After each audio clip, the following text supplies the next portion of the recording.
एक आदमी जिसके contact Donald Trump, bill Clinton, Prince Andrew जैसे पावर हाउस के साथ थे, जिसका प्राइवेट जेट लोलिता एक्सप्रेस नाम से मशहूर था, जिसकी डेथ जेल के अंदर स्पीशीज था।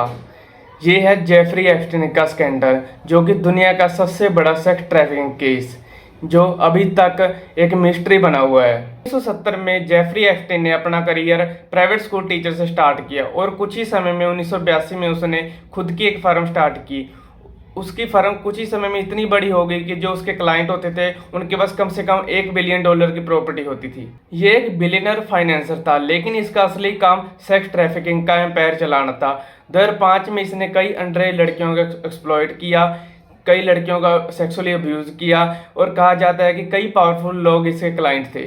1990 तक इसके पास कई देशों में प्रॉपर्टियां थी। इसका नेटवर्क इतना बड़ा था कि US politician Donald Trump, bill Clinton, British Royals, Hollywood celebrity इसके दोस्त थे।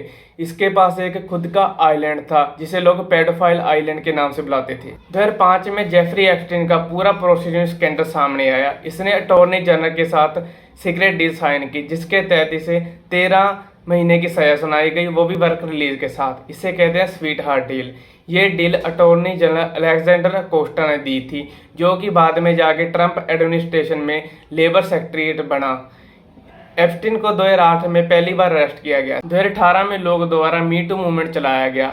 इस समय डोनाल्ड ट्रंप प्रेसिडेंट थे। डोज को प्रेशर में आके दोबारा इन्वेस्टिगेशन शुरू करनी पड़ी, इसलिए 2019 में एफबीआई द्वारा एप्स्टीन को गिरफ्तार कर लिया गया। इस बार चार्जर थे ह्यूमन ट्रैफिकिंग और रेप के।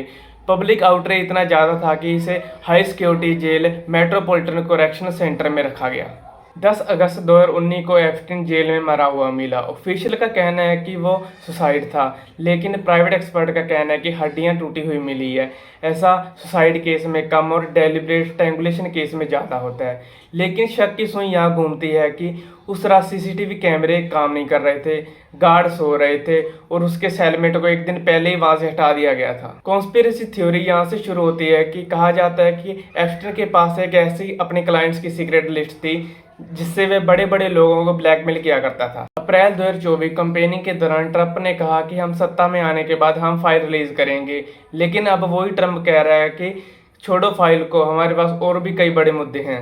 आपको याद होगा एलोन मस्क ने भी गुस्से में ट्वीट किया था कि ट्रंप का नाम लिस्ट में है, इसलिए वे सबके सामने फाइल रिलीज नहीं कर रहे। उनका कहना है कि अगर उनकी पार्टी सत्ता में आ जाती है तो वे फाइल रिलीज कर देंगे। एप्स्टीन की पार्टनर गिल्सन मैक्सवेल पर भी सिमिलर चार्जर लगे। उसे 2021 में 20 साल की सजा मिली, माइनर गर्ल्स को ट्रैप करने के लिए और एप्स्टीन के लिए अरेंज कराने के लिए। मैक्सवेल का कहना है कि अगर उसे यूएस कांग्रेस में चांस दिया जाए तो वो पूरी लिस्ट की सच्चाई बता देगी। अब ये सवाल उठता है कि एप्स्टीन की डेथ एक सुसाइड थी या उसे चुप कराया गया था। लेकिन एक बात होता है कि एप्स्टीन अकेला नहीं था। उसका कनेक्शन, उसका नेटवर्क अभी भी दुनिया के लिए एक पजल बनी हुई है। आज भी कई फाइल सील्ड हैं, कई नाम सीक्रेट है, लेकिन सवाल वही है, अगर सच सामने आता है तो कितने लोग गिरते हैं। अगर आपको ये वीडियो इम्पैक्टफुल लगी तो अपने दोस्तों के साथ शेयर जरूर करें और कमेंट करें कि एप्स्टीन की डेथ सुसाइड है या उसे चुप कराया गया है। धन्यवाद।